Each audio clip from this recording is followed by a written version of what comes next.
Hello, glad you can join us. Here's what's happening this Thursday. Delays and cancellations at Canadian airports. We saw a row of security people walking towards us saying, everybody back, back. The safety scare that grounded travel plans. So tremendously unfortunate. The unlikely chain of events that sparked a wildfire. It would come out of the water approximately 2 feet.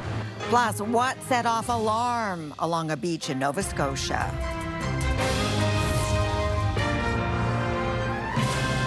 CTV National News with Sandy Ronaldo. A peaceful summer morning was upended by bomb threats at multiple Canadian airports, causing ground stops, flight disruptions, and long delays throughout the day. The threats have been lifted, but the security incidents are still under investigation. CTV's Judy Trin is at Ottawa International Airport. And Judy, where do things stand? Sandy, after NAV Canada issued the initial alert, dozens of flights across Canada were grounded to allow police to investigate. Bleary-eyed travelers set to depart on early flights at the Ottawa International Airport, unexpectedly jolted by a security scare. I just checked in 10 minutes ago, flight's canceled, that's it, good luck. Gates were closed, we couldn't get through, so we all sat down and there was a lot of questions, and then a friend of mine just texted me and said there was a bomb threat. The threat was directed at NAV Canada, which manages national air traffic control operations.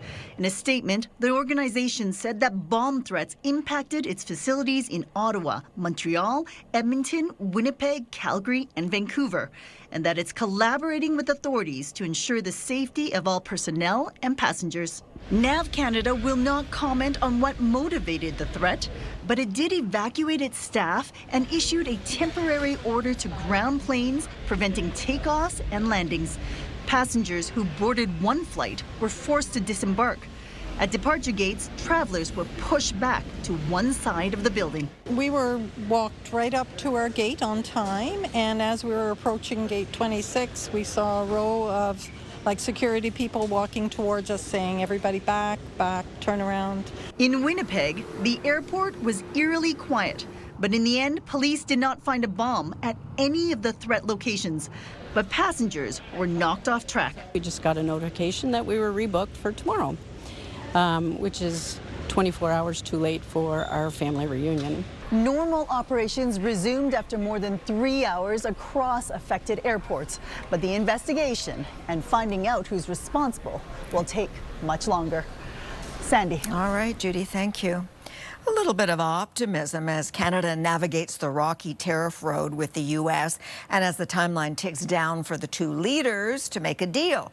New trade numbers show that while exports to the U.S. are down, exports overseas to new markets reached a record high. CTV's Rachel Aiello now with the stats and the implications for business and consumers. Canada-U.S. trade is stuck in a tariff-induced rut, according to new numbers from Statistics Canada. Exports of Canadian goods to the United States have decreased for a fourth consecutive month, costing businesses billions. You always worry about losing a customer, even if it's just for a matter of months, because there's no guarantee that you're going to get that customer back. This snapshot of the state of trade with Canada's largest export market comes amid some better news. Canada's overall merchandise trade deficit narrowed slightly in May. Imports fell 1.6% to $66 billion, while exports were up 1.1% to $60 billion. These figures bringing the deficit to $5.9 billion, down from April's record-setting $7.6 billion. The slight rebound attributed to exports of Canadian goods to other countries hitting a record high. Experts say this is a direct result of efforts to diversify Canada's international trade relationships. Exporters, Canadian companies, are taking that spare capacity that the United States created or the empty space on the order books and are able to, in some cases, fill it with other markets. Those I spoke with today said with Canadian businesses working to lessen their reliance on the U.S., the worst may be in the rearview mirror. But until Prime Minister Mark Carney locks in a trade pact with U.S. President Donald Trump, the road ahead will remain rocky. Sandy? All right, CTV's Rachel Aiello in Ottawa. In the meantime, after U.S. legislators took their time in the House, talking sometimes for hours on end to lambaste Donald Trump's so-called big, beautiful bill, the vote happened. The bill passed by a narrow margin, but in the U.S. president's favor. CTV's Adrian Gobriel is in Washington for us today. And Adrian, there was certainly a record established today for the longest House floor speech. So why was there such a strong push to delay that bill? Yeah, Sandy, in short, the Democrats wanted to be heard as they delayed the inevitable. Now, House Republicans eventually voted to approve President Donald Trump's sweeping domestic policy bill that includes tax cuts and funding boosts to the Pentagon and border security. Now, to help foot the mega bill, there's a long list of historic spending cuts, including to Medicaid. Now, it's still expected to add about $3.3 trillion to the U.S. deficit over the next 10 years. Ahead of today's vote, House Minority Leader, Democrat Hakeem Jeffries, as you mentioned, spoke for a record-breaking 8 hours and 45 minutes on the House floor, ending his speech with a nod to Martin Luther King Jr. Press on for the rule of law. Press on for the American way of life. Press on for democracy. We're going to press on until victory is won.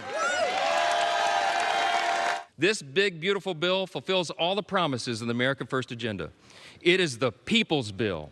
It is made for and shaped by the most diverse coalition of American voters in American history.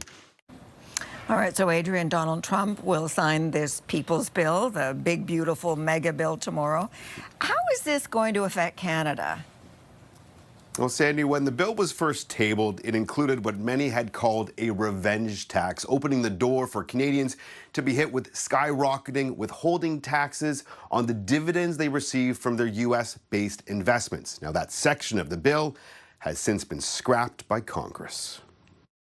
The good news is that in the last week or so, there was a number of changes that have come through, and Section 899, which is that awful section from a Canadian's point of view that was going to increase withholding tax on investment income of up to maybe 85%.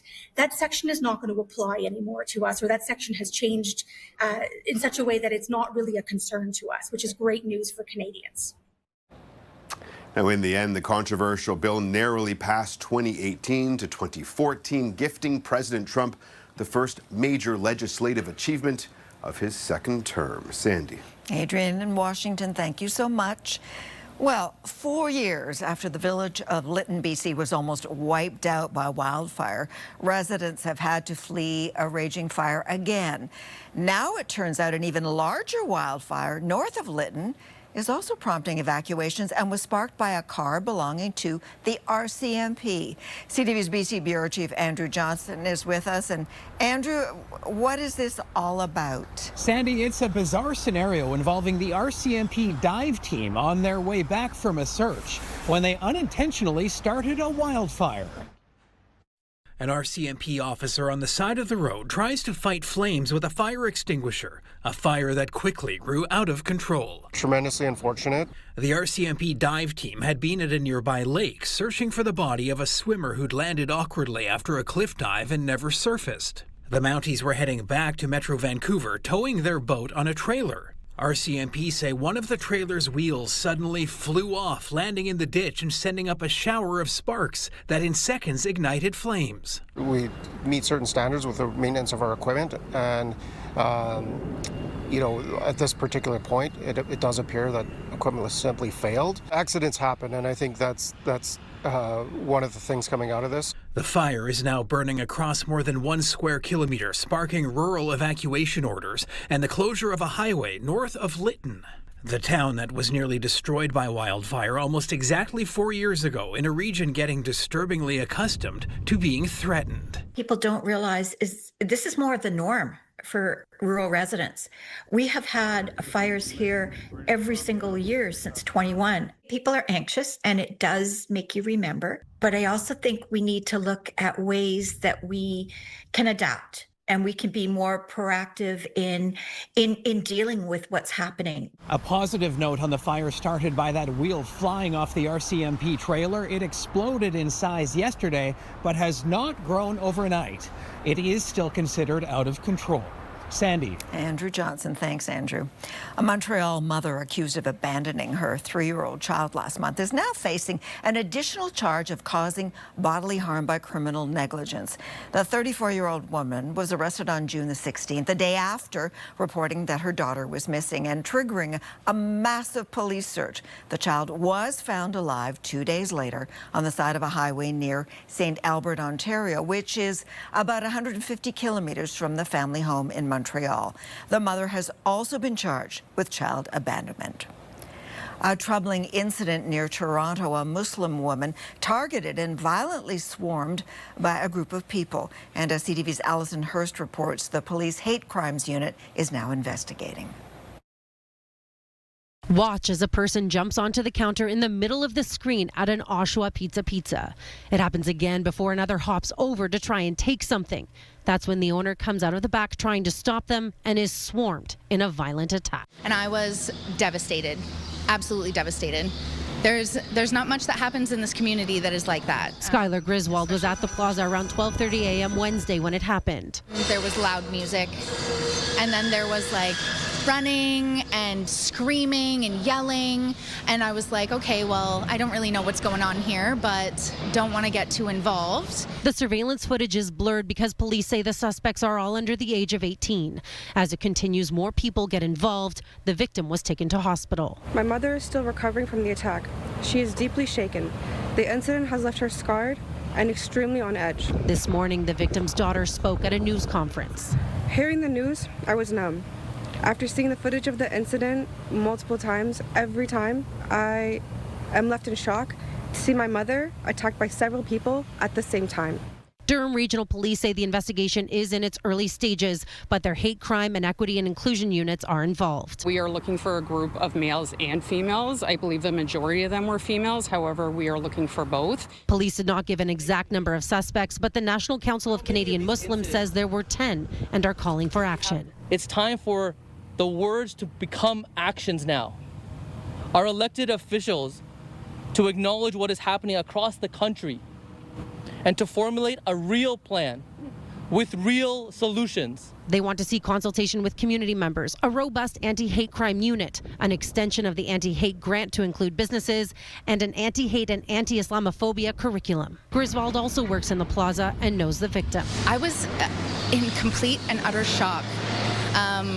This woman has been nothing but like a positive pillar in our community. She feeds people when they don't have money. She helps out in the community. She listens, you know, she's so full of love. I've never ever experienced anything like that before. She hopes the suspects are caught.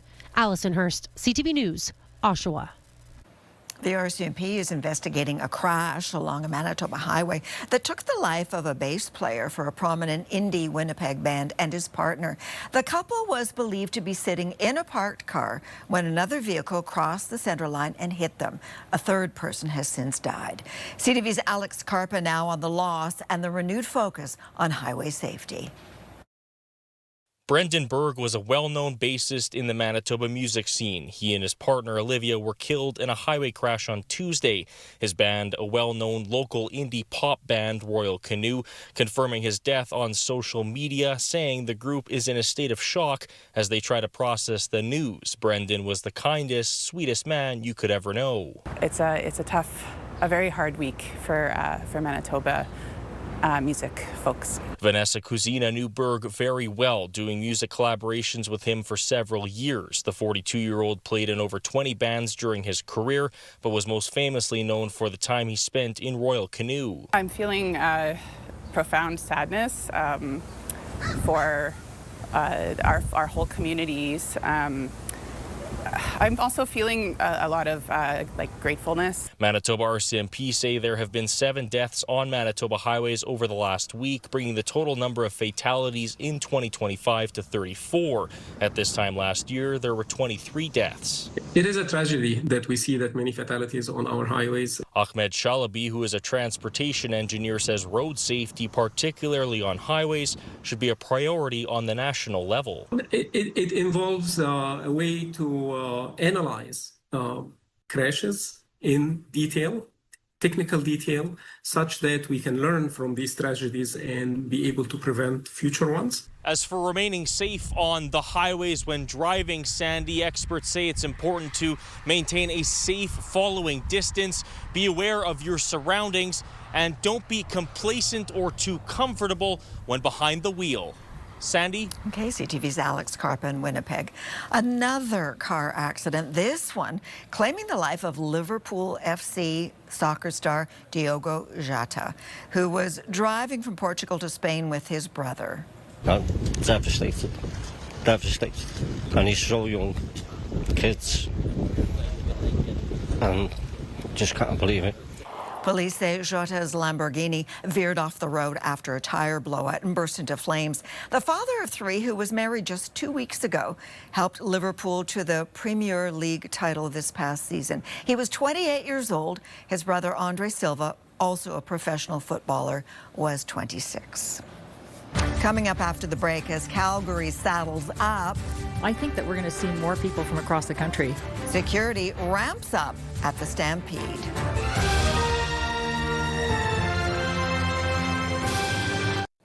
Security is on high alert in Calgary for the start of what's billed as the greatest outdoor show on earth. CTV's Kathy Lee is covering the Stampede. Okay, Kathy, tell us about the lineups and why there's also concern.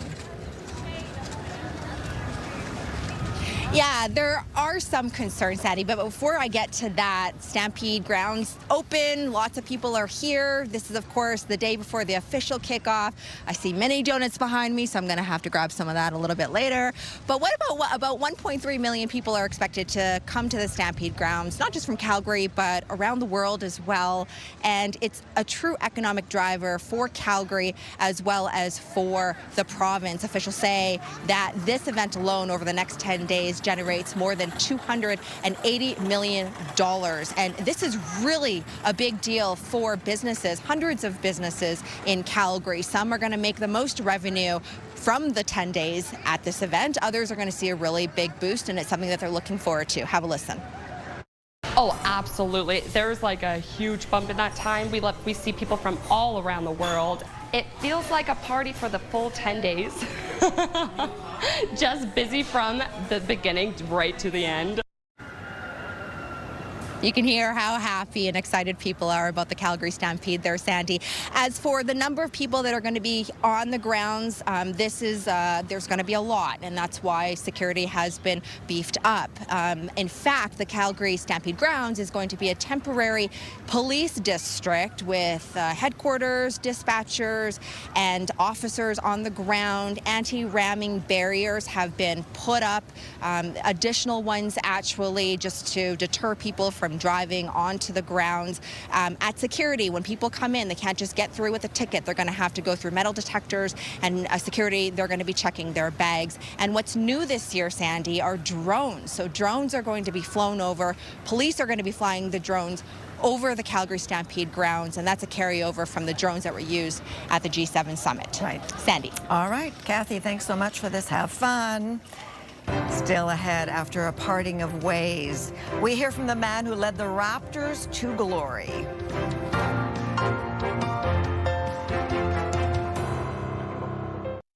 A Labour first in Canada, as more than 500 Uber drivers in Victoria have successfully unionized.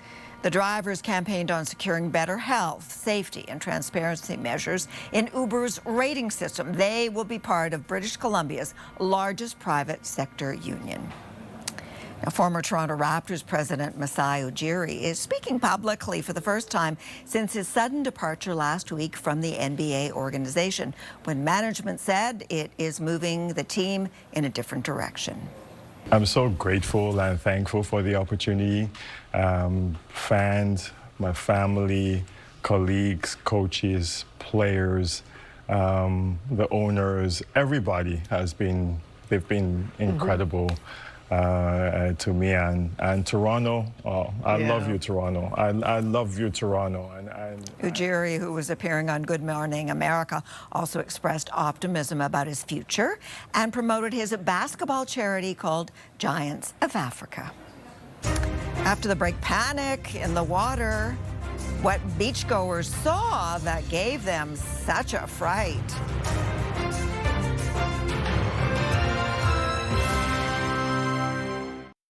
Some of us who grew up watching the movie Jaws in the 1970s will get goosebumps at the thought of sharks. So, when a potential sighting in Canada's East Coast got tongues wagging, we asked CTV's Paul Hollingsworth to venture forth and explore. And Paul, what did you learn?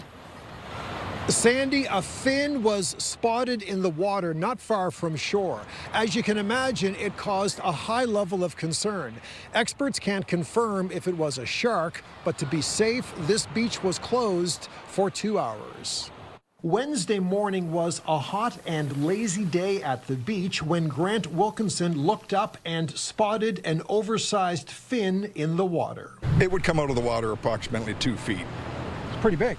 Pretty big. There were concerns the fin belonged to a shark. It's getting more common now than it ever was. So the beach was quickly declared off limits. Lifeguards came and kind of asked everyone to get off the water and stay out of the water for a while. Standard procedure considering sharks are known to enter these waters. We close the beach for a couple of hours, keep an eye on it, and then if we see nothing else, we reopen the beach. Possible shark sightings and run-ins with big fish are nothing new in these parts. On Canada Day, Nicole Elizabeth was fishing near Queensland when she saw this. Wow, it's huge. But apparently not a shark. Sure enough, it's this large sunfish just kind of having a leisurely swim, as I understand they do, near the surface. Determining the species of a massive fin is a tough task, especially for non-marine experts.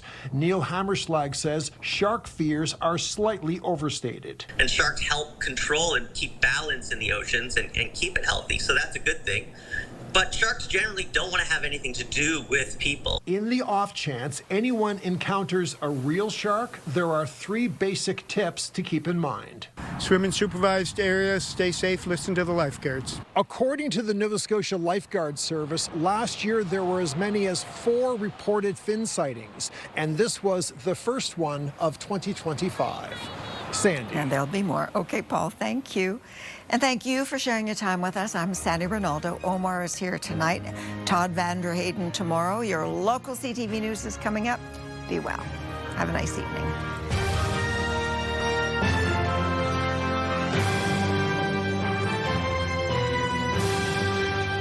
CTV National News, Canada's #1 newscast.